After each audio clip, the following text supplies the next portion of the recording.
Hello, friends, and welcome to the show. So, the U.S. is now facing the highest gas prices since former Vice President Biden was Vice President Biden. And I wonder why that is. Let's have a listen to former Vice President Biden on the campaign trail.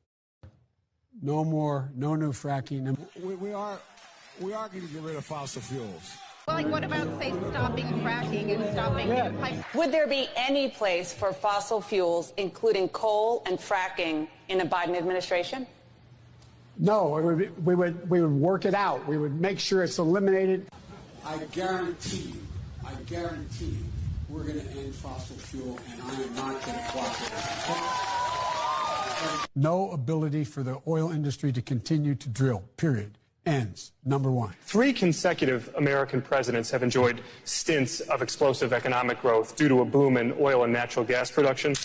As president, would you be willing to sacrifice some of that growth, even knowing potentially that it could displace thousands, maybe hundreds of thousands of blue-collar workers in the interest of transitioning to that greener economy? The answer is yes. The answer is yes. No more, no new fracking. So he said he's willing to sacrifice tens or hundreds of thousands of blue-collar jobs to make people feel better. And people wonder why, what's happening, what currently happening is happening.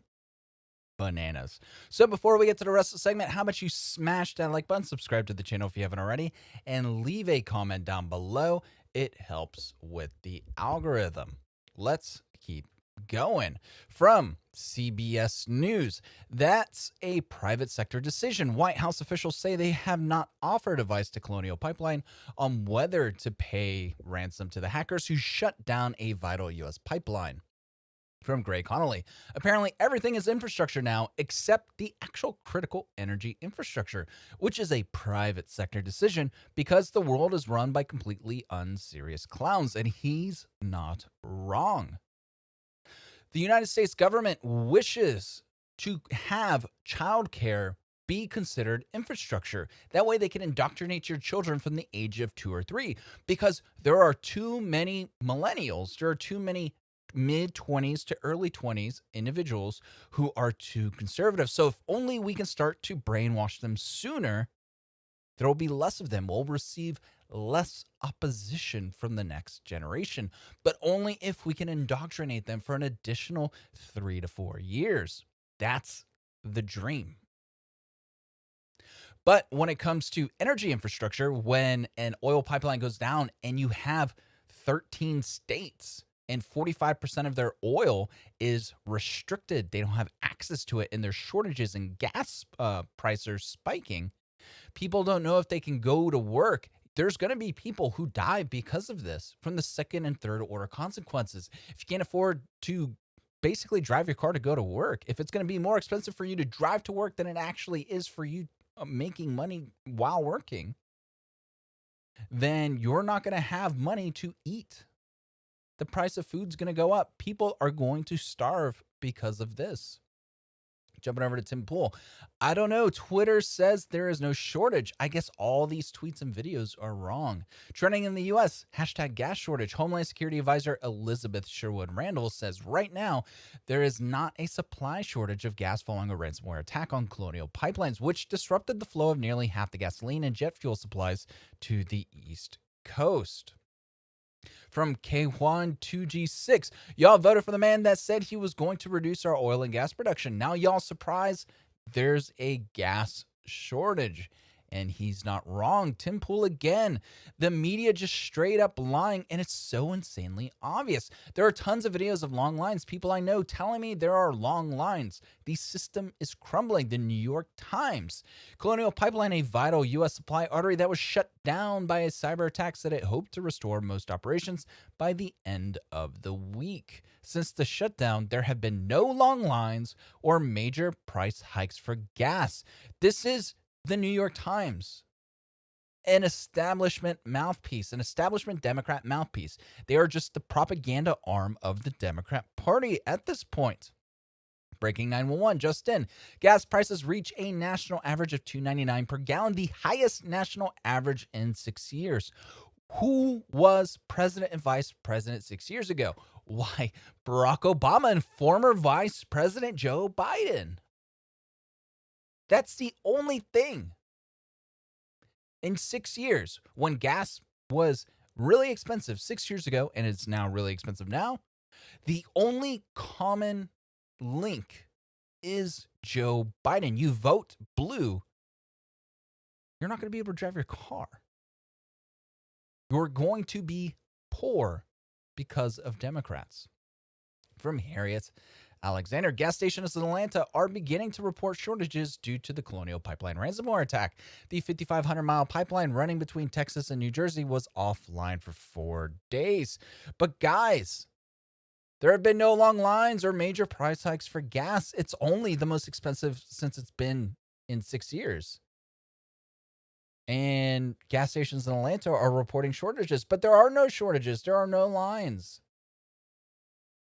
Jumping over to the Daily Mail, pumps run dry on day 5 of Colonial Pipeline cyber attack. Cars line up outside stations across the South, and American Airlines is forced to add refuel stop to long-haul flights as gas prices near 7-year high.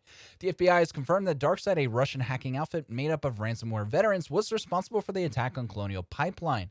The pipeline, which runs from Texas to New Jersey and transports 45% of the East Coast fuel supply, was hacked 5 days ago.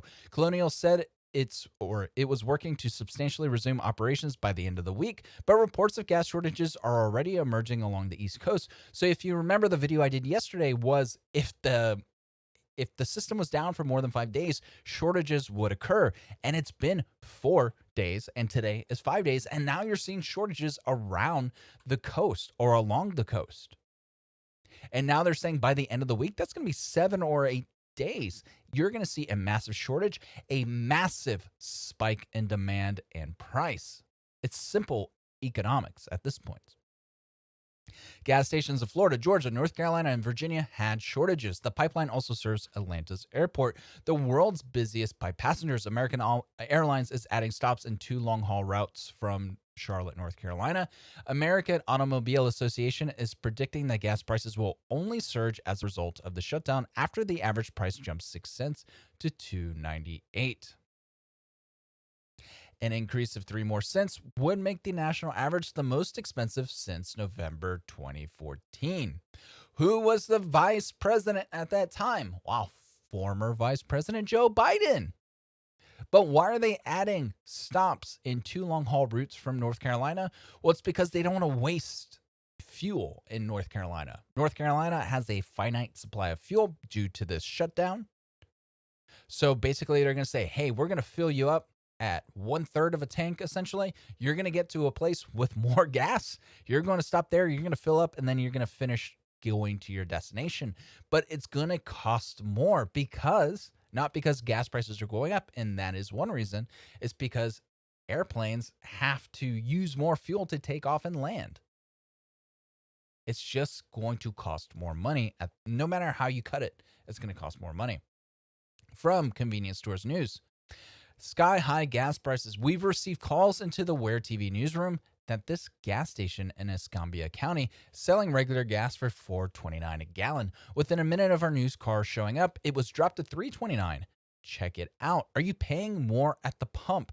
These gas stations, people who own these gas stations are not stupid. They know there are lines around the block, and depending on the state, there's no penalty for them essentially scalping the customers because, in their defense, there is a finite supply and they have to meet that supply and demand curve. And you see people with 18 cans of gas in the back of their car, and guess what's going to happen? There's going to be a shortage because of our just-in-time economy. The infrastructure is not set in a way for just insane spikes of demand. It's just going to all crumble down at this point. From Katie Herzog, this is so bizarre. I've called 10 gas stations around Asheville, and not a single one has gas. One person laughed at me when I asked, and yet nothing on current gas shortages on NPR and most other national news sites. How is this not the biggest story in the U.S. right now? The freaking local NPR station didn't even mention it on the last update. What? Update. My dad says the local Fox radio station covered it this morning. They did a little segment on how to siphon gas from your neighbor's car, called it an Arkansas credit card. Well, that's a good way to get shot in Arkansas or Texas. So for everybody who voted for Joe Biden, this is exactly what you voted for. You voted for the highest gas prices since now President Joe Biden was former Vice President Joe Biden. Or actually now that former Vice President Joe Biden was the current vice president, or was the vice president at the time. You voted for this. You voted for skyrocketing gas prices, a crumbling economy, workers unwilling to go to work because they're making more money sitting on the couch, stuffing their faces with potato chips than having to actually go do something with themselves. This is what you voted for. But at the end of the day, at least mean things aren't being tweeted, and I hope it helps you sleep better at night. So that's going to be it for now, friends. Don't forget to smash that like button, subscribe, and leave a comment down below. I'll talk to you all in a little bit. Have a good one.